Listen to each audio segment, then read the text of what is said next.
Hi, you're listening to Scribble Talk, a podcast for bid and proposal professionals. My name is Bhaskar Sundram, and with my co-host, Ashley Case. we will be sitting down with our industry veterans to share their stories, discuss their career, and learn how to make an impact in the industry. Today's guest is Kathryn Bennett. Kathryn Bennett, CPSM, is a proposal management expert and Lean Six Sigma Green Belt with more than 12 years of sales and communications experience. As a Director of RFP Excellence at Loopio, she promotes best practices, advocates for the use of marketing automation, and spreads the good word about process improvement. Kathryn was 2021 APMP 40 and the 40 award winner, and in her free time, Kathryn is a world record strength athlete. That's not free time, Kathryn. That's the serious stuff. And competes on the national level in the sport of strongman. So welcome, Kathryn, to Scribble Talk. There's a lot to talk about here. Thank you. Hello. It's wonderful to be on with you folks today. I'm glad you're having me. Thank you. Kathryn, let's go back to the very beginning. Where were you born? And let's talk about your high school and education. Sure. So I'm a Colorado native. I was born in Colorado Springs, Colorado, but I moved around a lot as a young person. We're from a military family. And so although Colorado was home base for me, we actually spent about half of my childhood in Japan. So my high school experience was at Kadena High School in Okinawa, Japan. Go Panthers! And then I came back to the States to attend college. But the majority of my time was spent overseas, which really gave me some great perspectives and helped me learn a lot about other cultures and other experiences. So I'm really grateful for that. Wow. How long were you there in Japan, or which age, Kathryn? Yep. So I was there for about 10 years of my childhood. So early childhood from about 18 months until I was 5 or 6, and then back for middle school and high school. So it was a substantial amount of time. I came back to the United States and didn't have a solid feel for pop culture. So people are still educating me on the items that I missed during that time. But it was a really special time. So yes, most of my childhood was spent overseas and back and forth between Colorado. And now I am back in my home state, and it feels really good to be back on home turf. But I have lived all over the United States as well. So I kind of have the travel bug. Yeah. Do you still remember any Japanese? Well, I could get around, but I won't embarrass myself by attempting anything here today. So it's been a little bit of time. Yeah. Good. I could try one or two few words with you because I won't say I'm fluent in Japanese, but I'm ish. I can get about okay. Yeah. Yeah. That's good. It's a challenging language to learn because of the number of alphabets. And I have been considering taking my proficiency tests again to try to get some professional proficiency, and dragging that out of the back of my brain it's a little dusty, so it would require some diligence. I'll have to dedicate more time to it over the next year or so. Definitely, Kathryn. Konnichiwa, Kathryn. Oh, hi, arigato. Oh, it's so sweet. So, different cultures growing up here and there. I think I'm fascinated because my wife is Japanese, Kathryn. Oh, okay. So I haven't spent more than 2 months in Japan, but it's that's a different culture. Any fond memories of growing up in Japan? Oh, I loved the street fairs. We would always go, and it's probably similar to big cities in the United States where they have, seasonal fairs. But I just remember when I was a kid, we would go, and all the brightly colored costumes, and, around the cherry blossom time, there are all these beautiful, beautiful ladies with their gorgeous costumes and their makeup. And the food was so interesting and delicious. And I just remember the vibrant colors and the wonderful community that we experienced at that time. So I would happily go back to that. How was it studying in Japan? I mean, that's a different ballgame altogether, right? Did you study in an international school, or were there many Japanese children around you?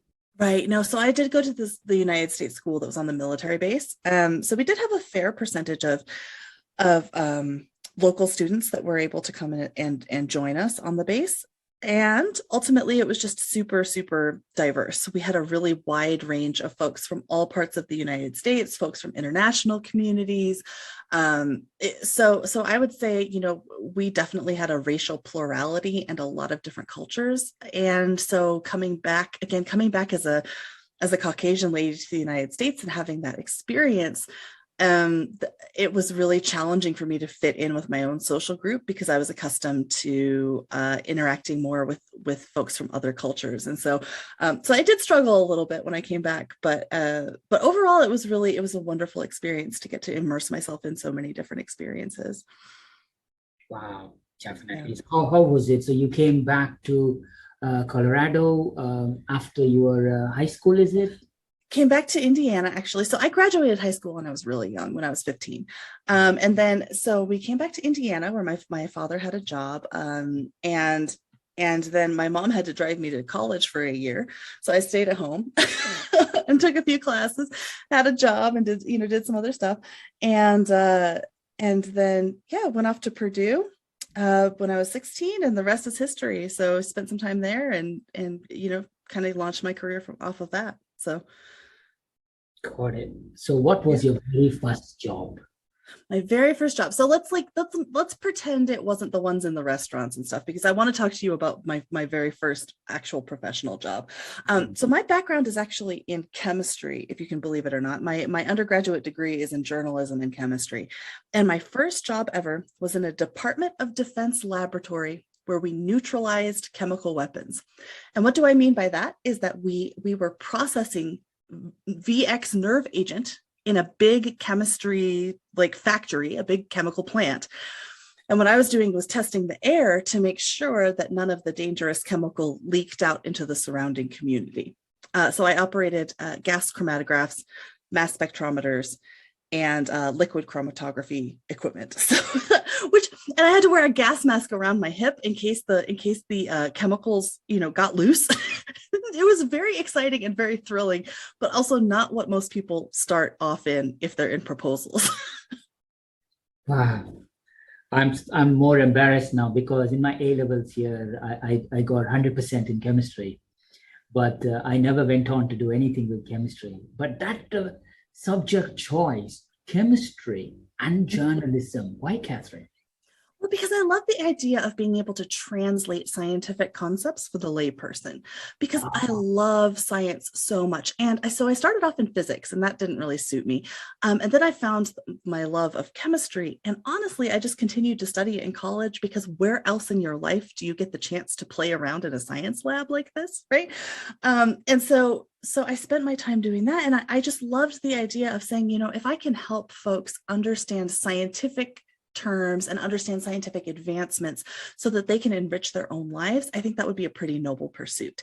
And honestly, if you look at the way that proposals operate, that is it's pretty close to the goal. I wanted to be a science writer, and here I am, kind of focused on proposals, and that's pretty close. So, Wow, that's fascinating. How long were you there, Kathryn? I worked in chemistry labs for about 5 years. So between the Department of Defense labs where we did the chemical weapons, and then I also worked at the steroid testing lab that processes samples for the Olympic and NFL organizations in the United States. So over in Salt Lake City, I was doing some of that. So I actually answered a job ad in the newspaper to get that job, which is pretty wild. But yeah, I spent a substantial amount of time as an actual scientist, which I think really flavors the way that I approach proposals as well. Wow, that's brilliant. I think, this is one of the unique work experience history that we have ever heard in the talk. Definitely. I think, some of the buzzwords that you use could go on the right side or the left side, but it's fascinating as a career. So started as a scientist, or why did you, or at what point did you move from being a scientist to a proposal professional? Sure. So in my mid-20s, I had some health problems. I had to move home for a minute, and I couldn't keep working in the lab. And so I found a role where I was doing a proposal assistant job or proposal coordinator, kind of, supporting the proposal operations at an engineering firm in Texas. And then I wasn't entirely sure that that's what I wanted to do. So I went off to grad school and got a master's in public health and did some other stuff. But ultimately, I just kept coming back to proposals because, again, it kind of scratched that itch of translating scientific or technical knowledge for folks who needed to understand it in a more basic sense. So I've bounced around. I have had a million different jobs, which I think really supports my proposal efforts because I'm able to talk to people about lots of different topics, and I'm also able to relate to subject matter experts on an entirely different level, right? Because I was a high school chemistry teacher for a year. I owned my own small marketing consultancy for a period of time. I was a process improvement facilitator at the local psychiatric facility. So I've got a wide range of experiences to draw on. And I think this helps the subject matter experts trust me a little bit more because I actually have that technical credibility as well. Definitely. And as you mentioned early on in the episode, being a scientist, having that logical mind, how did it help you in the proposal career early on? Oh, yeah. What it really, really helped me do is understand the value of measurement. So I feel like a lot of our folks kind of get stuck in the mire because they take whatever gets handed over the fence to them or kind of kicked over the fence, right? Whereas with this scientific background, number one, I'm always questioning, why are we doing it this way? And number two, I'm always striving to figure out ways to measure, which is absolutely a component of business acumen. And also just has its roots in, scientific inquiry, because what happens if I change this variable? Does it help me win more? So I think there's a lot of value to that more logical approach. And of course, I think obviously that folks who have come from an English heritage or a literature heritage or a business heritage all have unique perspectives to bring to this as well. That just happens to be the background that I'm kind of bringing to the table in this instance. So 100%. Do you remember your very first proposal, Kathryn? Oh my gosh, yes. With great and vivid detail. It was an SF330. I don't know if anybody on this call has ever worked on an SF330. If audience members have, I'm sure you're starting to cringe a little bit. But it was for a dormitory project at a military base in Texas. And it was trial by fire with that one. Oh my gosh. So many forms to fill out, so much project management, everything had to be done exactly right. So if you're going to start with something challenging, the SF330 is the right choice. It's massive. Brilliant. And over the years, you might have done a lot more proposals. Anything else come to mind? Positive, negative, good, bad memories? Yeah, one of the ones that I really loved doing was at an organization that kind of let me run with a redesign. Using the brand standards, of course, but I designed the proposal kind of like a magazine with very, super designed big graphic design elements, right? Which was not their usual MO. And at first, the team manager was a little dubious about it. He thought, I don't know if this is going to actually, support our efforts, but it was for a portfolio of 47 environmental site assessments. And we ended up winning it, much to everybody's surprise. And I think a large part of that was because we had taken a novel perspective on presenting the information. Of course, there have always been a ton of challenging proposals. And I think of them more in terms of buckets. The month that I had 17 proposals that I had to do on my own, or I remember the first time I was able to automate a proposal and how much faster that worked, right? So there have been a lot of benchmarks in my career that I'm happy to go back and revisit. And there are some that I cringe at too, with my own opportunities for growth that I later realized. So yeah, it's been a great career so far. Beautiful, Kathryn. So, scientist to a proposal professional, but now with Loopio as the Director of RFP Excellence. Talk us through your journey. So I'm really lucky in my last role at a modest sized tech firm. We had Loopio on board, but we hadn't really operationalized it or realized its full potential. And what happened was that around the beginning of the pandemic, my entire team left, they weren't laid off. They quit to go find other jobs. And then the pandemic struck and hiring was frozen. And so where there had been 4 of us working on projects before, now there was 1 of me. And I had great motivation to fully, upload and bring on Loopio and implement it so that we could really get it rocking and rolling. And as soon as that happened, and as soon as I got the instance ready to fully realize its potential, I knew I had something special that I was working with here, because as a proposal person, I have worked for many years in frustrating environments, trying to figure out how to manage information, how to walk in and put my hands on the right piece of information. And what Loopio solved for me was really just being able to understand what should be in a proposal and provide a skeleton so that I could get there faster. So I got Loopio fully ramped up, and then I started really getting involved in their user community, or our user community now, which is called Response Insiders. I spoke at the 2020 Loopicon and had a great time, and my talk was the most heavily attended at the entire conference. And so then I started reaching out to Loopio and saying, hey, can I come on board and support your mission? And at first they said no. They said, you're in the States, we don't have the ability to really bring on anybody outside of Canada. And also, we don't really see a role that would fit your skills. And I said, okay. Then I just kept pestering them.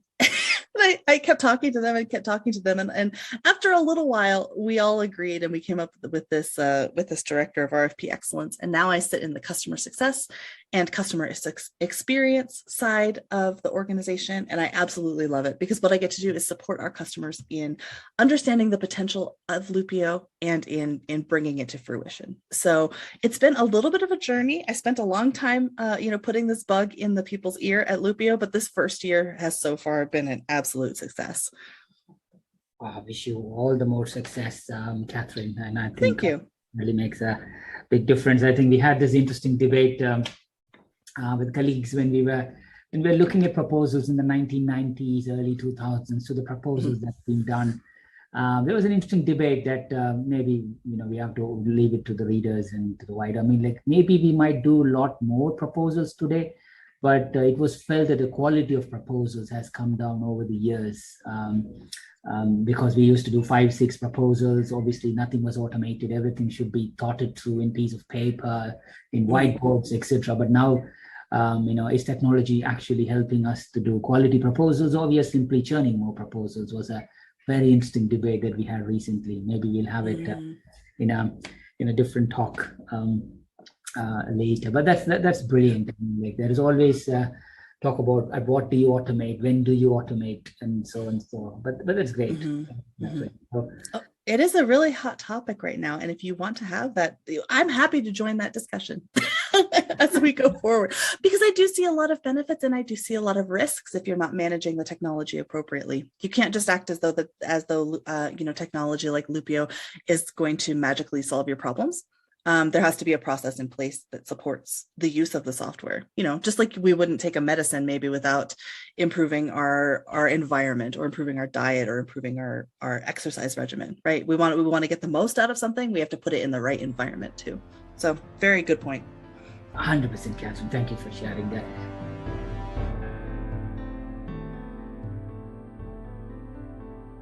Kathryn, at what point in your career did you come across APMP? Yeah, so I had been aware of APMP for a while, probably, in the mid teens, like 2013, 2014. I did not join APMP until I became a representative here at Loopio, because I have been associated with the Society for Marketing Professional Services, SMPS, which is kind of the architecture, engineering, and construction industry's answer to APMP.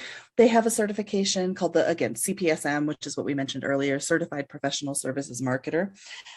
So although I've been aware of APMP, I haven't really been active in it until recently. And I've got to tell you, I'm really impressed with the folks that I'm meeting in this organization. I'm glad I got here.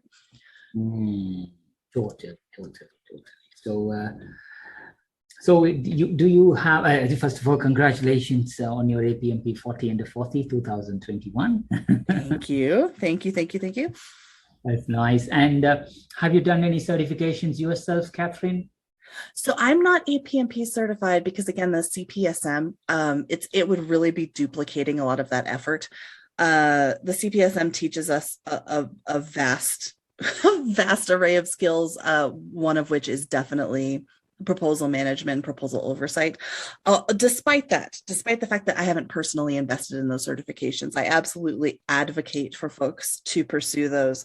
Within our organization, and as you're coming on as an industry, if you're new to the industry, or even if you've been here for a little bit, I think certifying with APMP is a really good use of your financial and time resources. So yes, I'm one of the rare APMP folks who advocates heavily for certification, but I do not want to duplicate my certification. I have other things, other things that I'm working on right now. So I'm totally with you on this. So CPSM, what is that, Kathryn? Sure. It's the Certified Professional Services Marketer. And that's a rigorous credential through the Society for Marketing Professional Services that is on par with the as terms of the rigor with the professional engineering exam. So I spent a lot of time. I spent 4 years preparing for and executing that, taking tests and going to a variety of educational seminars and requirements for that. So it was a pretty heavy lift. and I'm really proud to have achieved it. I think there are fewer than 100 people in the state of Colorado who have a CPSM certification. And so it's something I'm definitely proud of. Got it. That looks like an interesting thing to do, but that's great. And did you manage to pop by to BitCon in Denver this year? Oh, yes, it was great. Loopio had 4 people there. I got to see the wonderful keynotes and to hear the news of how APMP is progressing over the last year with the speeches from Rick and previous CEOs or previous presidents and all of these leaders within the organization. It was really educational and informative. I thought the talks were great. I thought the social time was wonderful to get to network with people in person. So yes, BidCon was a delight. 10 out of 10 would recommend. Come next year to Dallas. We'll see you there. I was all booked in, but there were a bit of a travel restrictions, and I need to apply for this economic beneficiary of US or some forms and stuff. So I didn't go to that extent, and I just moved on. But Dallas definitely, that's great. So thank you, Kathryn. I think we have been talking 20-25 minutes about proposals, your scientific career, early years in Japan and stuff. Before I hand over you to Ashley, talk us through 3 things not many people know about you. Sure. Okay. So I thought maybe you wanted some personal and professional items here. So I prepared a couple that are surprising. It was surprising that I haven't really talked about these things. Number 1, I hate things that are flavored with mint. So I brush my teeth with cinnamon flavored toothpaste. I really strongly dislike the flavor of mint, which is not a normal, preference, but there we have it. Second thing, I hate copy editing. I started out, I spent time as a newspaper copy editor. And although I appreciate folks who are detail-oriented in this way, I'm detail-oriented in other ways, and I would rather outsource my copy editing to other people. So maybe, that may affect my credibility as a proposal person, but there it is. I don't like copy editing. I'll do it, but it's not my favorite. And then the third, I'm actually a certified snowplow operator. Because of a job where we had to plow the parking lot. So I got a certification in snowplow operating. So yeah, I hate mint. I don't want to copy edit. And if you need your driveway plowed, I'm your gal. Call me up.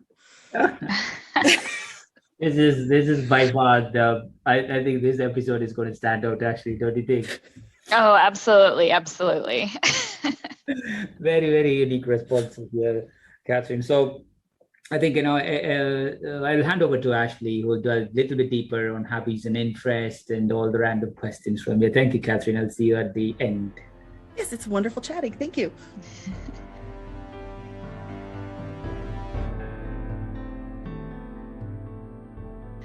Oh my goodness, Kathryn. Well, I've learned so much about you so far, and I'm excited to hear a little bit more about, the personal side, your hobbies and interests.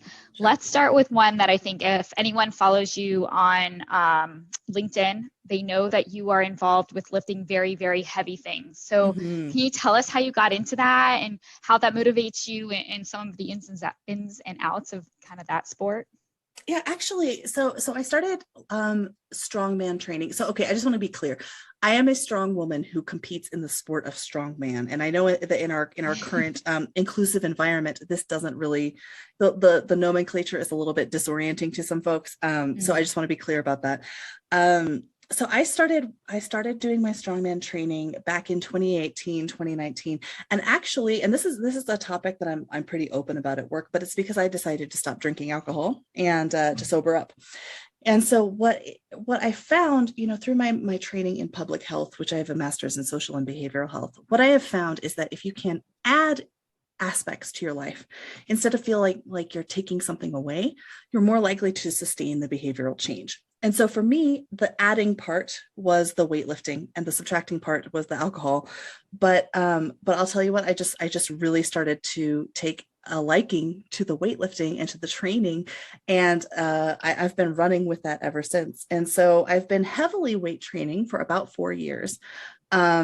Before that, though, of course, growing up on military bases, we have a focus on physical fitness, and that's something that our family values and that, my community valued. And so I was in the gym from a young age, played 3 sports and was skiing a lot. And sports have always been a part of my life, but this particular endeavor is within the past 4 years. So yeah, and I went from a novice to a world record holder pretty quickly. So I guess I have an aptitude for it. Yeah. Wow. Oh my goodness. So what is your current record of lifting? Yeah, so the world record that I hold is actually in a grip sport, and it's super, super specific. So with grip, we of course we're picking up things as you do in most weight categories, but it's stuff that's specifically very challenging to grab with your hands.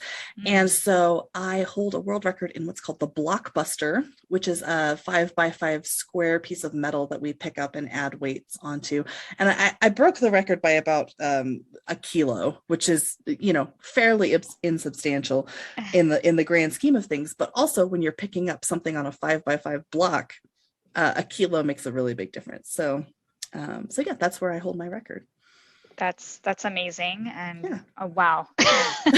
I just can't even imagine. I've seen your videos and I can't imagine lifting the weight that you lift. So yeah, the biggest weights impressive. that I've ever lifted, the biggest one is a yoke, which is where you put it across your shoulders and you walk with it. And I've walked around with about 550 pounds on that.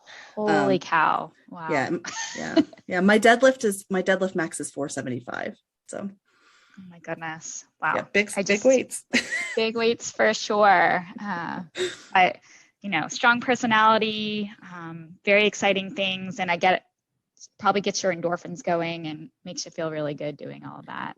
Well, proposal writing is a stressful profession, right? Yeah. We have a lot. And for me to stay in the game at work, I've got to bleed off some of that anxiety somewhere. And that can come, that could be through art. That could be if other people are out there, you like cycling, you like running, you like, calisthenics or playing with your dog or hiking or whatever that can be. But I think it's really important that people in this profession have a pressure release. Absolutely. So other things that you do, kind of to decompress and have fun. Understand you like to go hiking with your dog. What kind of dog do you have? Yeah, I've got a blue nose pit bull. Her name is Dot.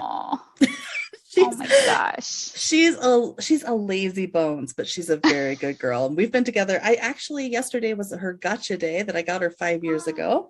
Oh my gosh. Yeah. So happy gotcha day to her. Yeah. I'll let her know. I'll give her a cookie. Okay. So yeah, and one of my other hobbies that I've picked up recently with some of my friends here. I live about an hour away from Aspen, and from the mountain passes that kind of surround Aspen, there are a lot of beautiful national forests, and in those national forests there are delicious mushrooms. So I have some very, very mycology minded folks who know their mushrooms, and I'm not the person who can tell you what you should and shouldn't eat. I just help them carry the things. And cook the things, which is delightful. So this year we found coral mushrooms, blue chanterelles, and Wow. there's another one. I think it's called a hen's wing. It's quite bitter, but if you cook it properly, it's not so bad. So yeah, it was fun. Oh my gosh, very cool. Yeah. And you're strong, so you can carry a lot of those mushrooms, I'm sure. Heck yeah. Heck yeah. They just throw it on my back and off we go. Yeah. And then I guess there's some local hot springs near you. Yes. I love hot springs. So I actually chose where I live based on the fact that I wanted to be close to the hot springs. Nice. Which is like, I chose the town where I live, not even just like my house. I was like, I'm going to move to a different town because I prefer this. It's so healing so again, for athletes out there, everybody who's done Epsom salt baths or anything along these lines, you know that those minerals are really important for your muscular recovery. And I have the chance to go there 5-6 times a week and go hang out and sit by the river and enjoy the beautiful mountain scenery. So I work really hard, but I also dedicate myself to playing pretty hard in case you can't tell. Oh my gosh. Well, that is pretty amazing. I'm super jealous of all of that. Yeah. Not so much here. We have a few good hikes, but definitely no hot springs, and I've never gone mushroom foraging. Well, come on out. We can make it a day. I'm just saying. Yeah, absolutely. I wish I had stayed longer for the conference. Yes.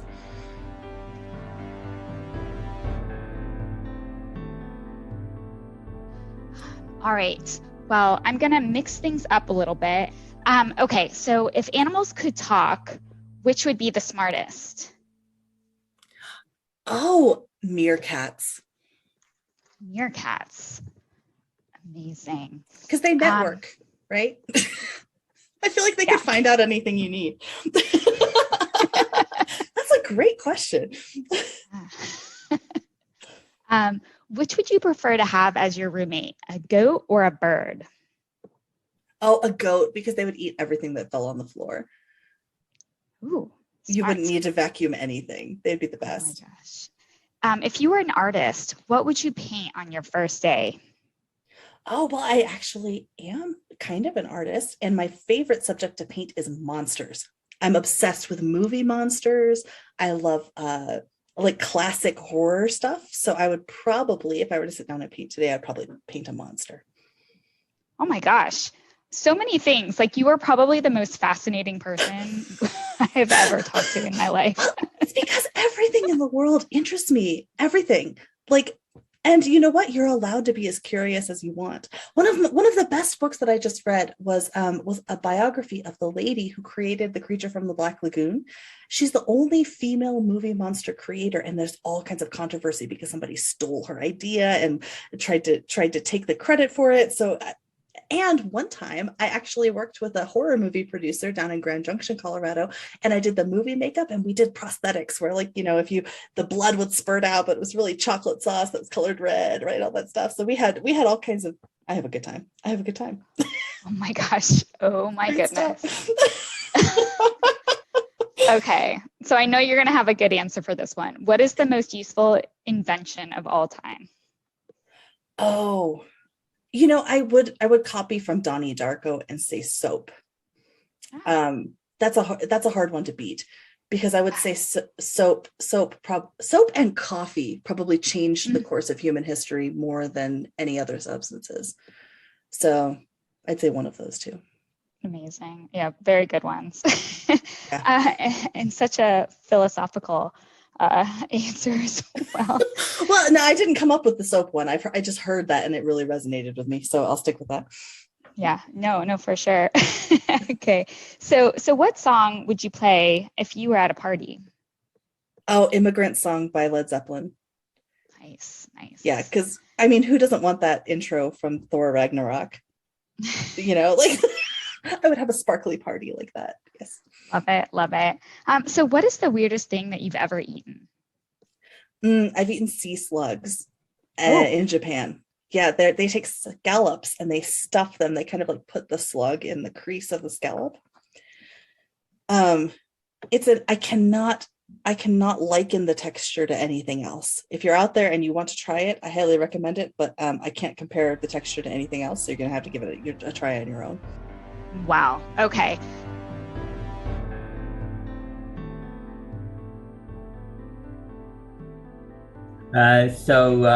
Yes, what's your favorite fruit, Kathryn? I love kiwi. Oh, wow. I think it's delicious.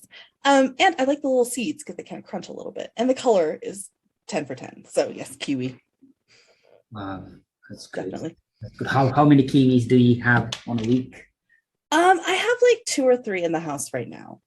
So but just as one person, you can only eat so many kiwi.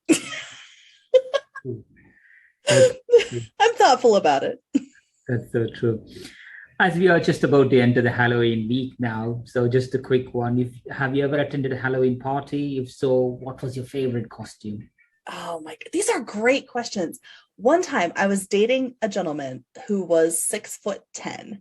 And so he went as Paul Bunyan and I went as Babe the Blue Ox. So I just went as like a blue cow. but he had like a tin foil axe and like dressed up like a lumberjack, and then I was the blue ox from the myth. So that was a pretty good costume. Awesome. I when I visualize, I can see where this is going, but that's amazing. I leave it to the listeners on that. So, Kathryn, do you ever talk to yourself? If so, what do you say to yourself? Oh yeah, I do talk to myself. It's generally to try to hype myself up, because I think all of us, especially with the pandemic, things have been very difficult for folks in their mental health and our experience with each other, right? This has been a really challenging time. And a lot of times I have a negative talk track that runs in my head. And in order to try to kind of overcome that, I hype myself up. I'm like, you're great. You can do this today. You got this, and those positive affirmations really make a big difference to me personally. That's great. That's great. So, what's the most interesting place you have ever been to? Oh, okay. This is the most interesting to me. I used to live in New Orleans, and we would go on the bayou cruises where you get on a swamp boat and you go out into the middle of the bayou. And a lot of times they'll bring along like a little baby alligator that you can see. But what you're trying to do is you're trying to see if you can find gators in the bayou. And I think that was a pretty interesting experience. Got it. I remember doing that after the APMP conference in New Orleans. Mm-hmm. And I was just going happily because the person didn't tell me anything that there was alligator. After he told me, believe me, I was literally like, I was literally looking for like, where is it? Where is it? Where is it? They'll sneak up on you too. They'll come right up next to the boat and you won't even realize it. Oh yeah, totally. Sneaky little bugs. Yeah. 100%. Yeah, that's a good memory. Mm-hmm. So,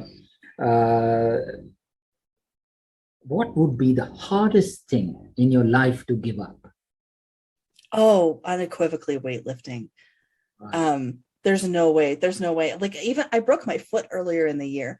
And even though my foot was broken, I was still in the gym every day, like lifting arms, doing back, like doing anything with my legs that didn't involve my foot. So yeah, that's if somebody came along and gave me, $50 million to give up weightlifting, sorry, no. No way. That's great. Definitely. So I know Ashley might have touched a few things, but sobriety and mental fortitude. Mm-hmm. Mean to you? They're very important to me. I'm sorry, is that what you said? They're important? Yeah. Oh, they're extremely important. If I wouldn't have gotten sober, and if I wouldn't have started to build my own mental strength, I definitely wouldn't be where I am in my career today. And I don't think that's the path that everyone has to follow. I advocate for it because it's something that I found to be super valuable. I think that weight training has been a really important part of my career, believe it or not, because what it did was it taught me 2 things. It taught me, number one, how to be patient in working towards a goal, which I was never patient before. I just wanted to flip a switch and boom, have the thing happen. That's not actually real life. And I learned that through weightlifting, because you don't go from lifting 100 pounds to lifting 400 pounds, right? You go from lifting 100 pounds to lifting 102, 105, 107. Okay. So that has been really important to me. And then the other part has just been to embrace the really challenging and uncomfortable parts of work. So if you keep things that are difficult, if you keep them far away from you, you can't get a good grasp on them and you can't usually be successful. And so what I find is the same thing with weightlifting. Like if I get close to the weight and I really hug it and like pick it up and with intention, and even if it hurts or it feels scary, if I just do it that way, I tend to be more successful. And so taking those two principles into my everyday life at work has really helped me to advance much faster and much more intentionally than I had in the past. Well said, Kathryn. Well said. Kathryn, who haven't you spoken in a long time and you hope that they're doing okay? Oh, one of my very, very good friends, actually all of my good friends in New Orleans. Now that you say that, I should probably give them a call. I've got some great friends down there we've weathered some hurricanes together, and I was there to see their kids be born, or be around when their kids were born and stuff like that. So yeah, I've got some friends down there that I should probably reconnect with. I hope they're doing great. Definitely. So I think that's my short stop over. I will continue round 5. Thank you, Kathryn. All right, cool. Thanks.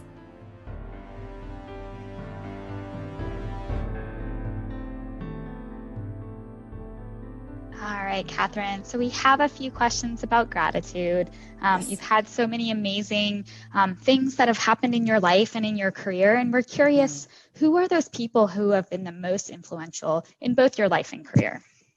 Yeah, I've got a couple folks that really early on in my career made a really big difference to me. So I have I had 2 supervisors in chemistry laboratories who really helped me boost my professional confidence. And here's what they told me is that, when it came to working on the machines, because we did a lot of analytical chemistry, so we're doing a lot of stuff with equipment. And they're like, if you break the equipment, you can break it in whatever creative way you want one time. And I will teach you how to fix it. And from then on, the first time you break it, you need to take really good notes on how I teach you how to fix it, because it's very unlikely that I'll have time to teach you how to fix it again.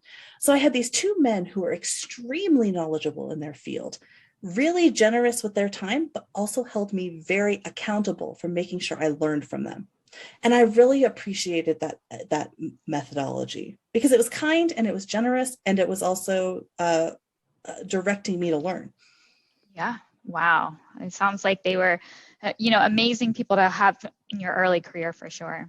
It was really empowering, and also that element of accountability. Like if you break it again, it's going to be on you to fix it, and you better do it timely because we have samples to run. So, get it together, go forth. Absolutely. Yeah. Wow. Great people. And what about in your life? Any others in your life that have had an impact? Yeah, I mean, I've got wonderful folks from I used to attend a church called St. Paul's down in New Orleans. And a lot of the ladies that I met at St. Paul's Episcopal Church, shout out to our congregation down there, really made a big difference in my life, because they just were really kind to me at a time when I needed it. So yeah, I mean, gosh, it would be really difficult to quantify and describe all of the wonderful people in my life who've had these impacts. But from sober friends online to folks at church to those initial bosses, and then just the supervisors who have really supported me throughout the years. I'm really grateful for the community that I've surrounded myself with. Yeah. Wow. It sounds like you do have some amazing people in your life. Yeah. Very lucky. Absolutely.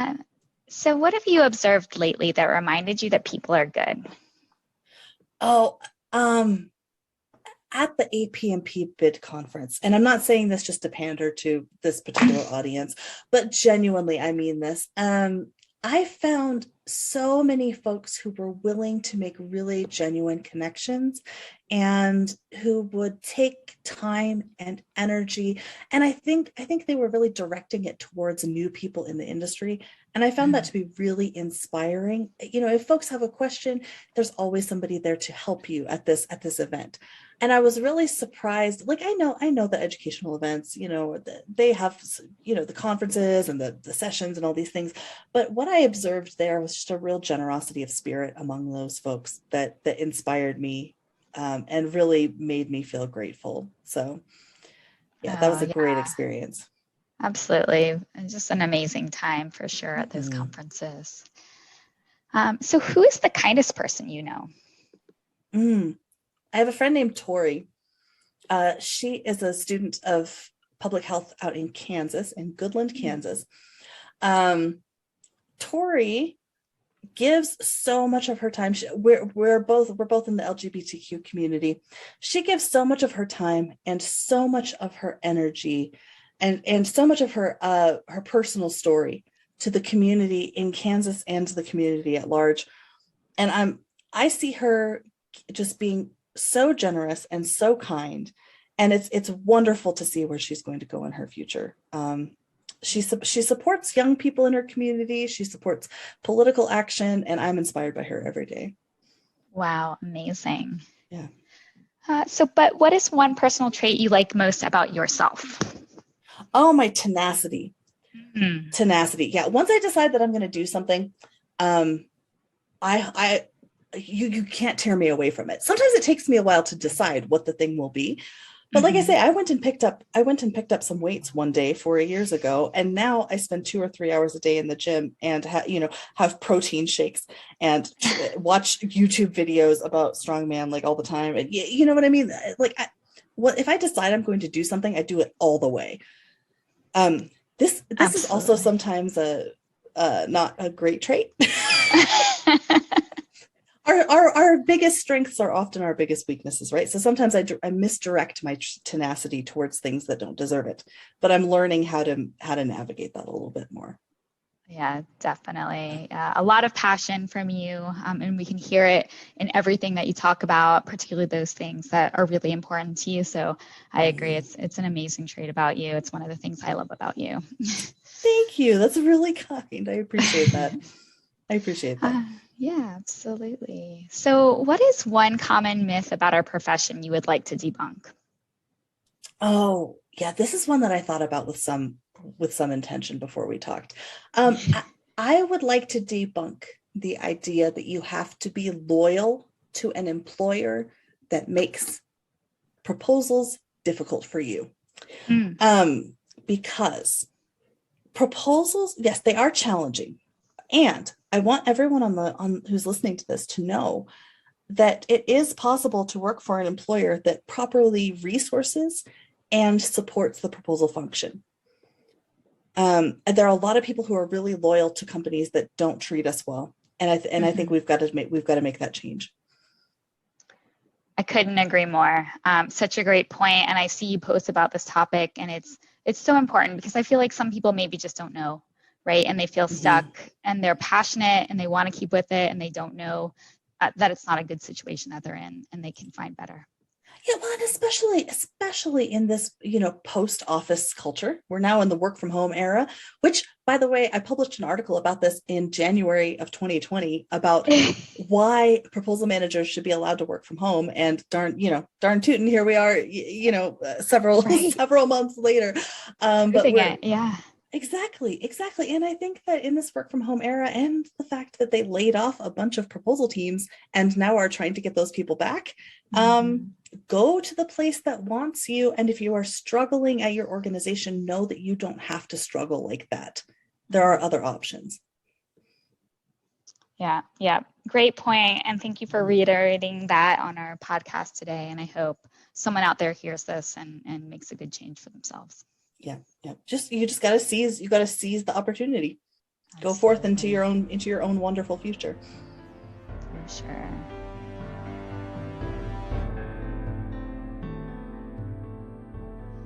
What is one thing you wish you had known when you began your career? Oh yeah, that being a job hopper isn't a bad thing. For so many years at the beginning of my career, it was like, well, we see that you haven't stuck around any place longer than 3 years. And I'll tell you what, there's no way I could conceivably have gotten to the point at Loopio that I have if I didn't have the wide array of experiences that I have accumulated over my years of work. So in today's modern workforce, you're bringing 3 years of value to somebody if you're there for 3 years. It's not like you're just sucking up their resources for 3 years, right? You're contributing to the organization. So I think there are some people who really can make a tenured experience work. And I think that you shouldn't beat yourself up if you're struggling to find your place. Yeah, I agree so much. The workplace today gets value from that wide array of experience. You bring different best practices, you learn new things from a variety of experiences. So yeah, it's not like the workforce 40 years ago. Companies aren't loyal to us. We don't have to feel 100% loyal for 100 years, you know. So. Well, and not only that, but like get out and learn what you're curious about. You know, I went out, I've got degrees that don't make any sense. Journalism, chemistry, public health. Like, I mean, I guess they kind of, but I just learn whatever's interesting to me, and then I get paid to do it. Yeah. So you can do, like, other people can do that too. Yes. Why not? Other people can live the dream like Kathryn. Yes. Woo. So you've mentioned a couple of good pieces of advice you've received, but is there another piece of advice you've received that you might consider one of the best pieces, and who gave that to you? Yeah, you know, I just want to reiterate what my boss said back when I was first starting out in the laboratory. Essentially what it was is that, like, you can fix anything.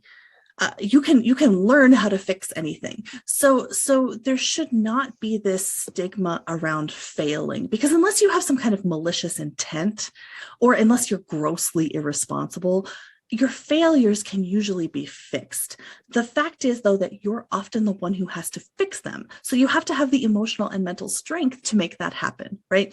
I think we talk a lot about fail forward, or, you know, don't be afraid to fail, but we also don't empower people to feel confident that they can fix their failures. And the fact is that you probably have listen, it's going to be uncomfortable. Nobody likes messing up. It's not fun. No one's like, oh, I'm going to go out and fail miserably today, right? But the most empowering thing you can do in your life is to fix your own mistakes and to go back and make amends for them, or to go back and repair whatever it was that you broke. And a lot of times, whatever you broke is going to be stronger when you cement it further. So, you know, don't be afraid to fail, but also don't be afraid to fix the consequences of failure, because you can do it. Oh my gosh, so inspiring, such great advice. Amazing. You know, we can't be afraid of those failures, and, you know, you can fix them. You can do that. And that's what you learn from, right? You learn from figuring out how to recover from those failures. Yeah, and we learn by just being uncomfortable. Like, the pursuit of comfort is something that I don't really ascribe to. I like comfortable things. I like tasty things, right? Like, who doesn't? But I don't find value in that in the same way I had before. To get ahead, to move forward in strongman, to move forward in my career, comfort isn't a priority. Achievement is. So you just got to decide what's important. I love that. I love what you just said. And, you know, I'm going to keep that close to heart. Good. Thank you. Oh my gosh. So Kathryn, you've achieved so much and are doing some amazing things, getting involved with APMP, diversity and inclusion. Not sure if we even touched upon that. There's just so much that you're doing, and you're so inspiring with, you know, your philosophy of life and the posts that you put out there. We're curious, what's next for you? What are some of the things you're looking forward to in the future? Yes. So, first of all, I'm really excited. We have put in a bunch of speaking engagement proposals for the next year to talk about Loopio's response intelligence tool, which is a way in which we describe good writing through data analysis. So we've identified 80 points of writing metrics within your content management strategy that can help you improve your writing quality. And it's all guided by data analysis and math, which is wonderful. So I'm super excited about the possibility of being able to present at some national conferences about that next year, and some regional conferences. So just stay tuned for more about that. Loopio has a lot coming up. In addition, I am going to be competing at the National USS Strongman competition in June in Manchester, New Hampshire. So anyone who's in the area, come by. It'll be pretty wild. You get to see some monsters of strength there and watch people pick up some terrifying amounts of weights. So My those are gosh. those are the two big things that I've got on my plate coming up over the next year or so. And I, obviously we still just want Loopio to grow and expand into the right markets, bring some new folks on board. And so the trajectory is very high and very quick. We're very excited about it. Oh my goodness. Was there anything that you had hoped to talk about today that we haven't covered in the podcast? No, I think we did a really good job of talking about the background and experiences that can be valuable for proposal managers, and about how just to not be afraid going forward and to dedicate yourself to living your best life. So, of course, if anybody is interested in reaching out to me, I am available on LinkedIn at linkedin.com/Kathryn Bennett Writes. And I'm assuming we can put that in the show notes. But also, Absolutely. Cool. Also, if you'd like to join me on Instagram, you can check out my weightlifting activities at KB Lifts. That's at KAYBEE Lifts. And so come over and chat with me about mental and physical strength. And I'm more than happy to have that conversation. Yeah, definitely. If you're not following Kathryn on LinkedIn, you definitely should. She puts out a lot of great content and some amazing memes as well. That's where it's at. And I'll definitely have to check out your Instagram. The only weightlifting I get to see is what you share with us on LinkedIn. So I'm sure there's much more there to check out. This has really been an inspiring chat. I'm so glad you were able to join us. Thank you so much for your time today. It really has been a privilege to have you with us here at Scribble Talk. We wish you all the good health and happiness. Please continue to inspire bid and proposal industry colleagues and everyone else around you. You have such a wide reach and you're so motivational. So just keep it up. Stay safe, stay healthy, stay sane. Thanks. Cheers. Enjoy the rest of your day. Thank you, Kathryn. To our listeners, thank you so much for tuning in. Please visit batchyscribble.com/podcast to listen to this episode and check out any of our other previously recorded episodes. If you've enjoyed today's interview, don't forget to subscribe, review, and share the Scribble Talk podcast. We hope you'll check out our next episode where we interview another industry expert and special guest. Until then, it's Ashley Kays, Bhaskar Sundram, signing off.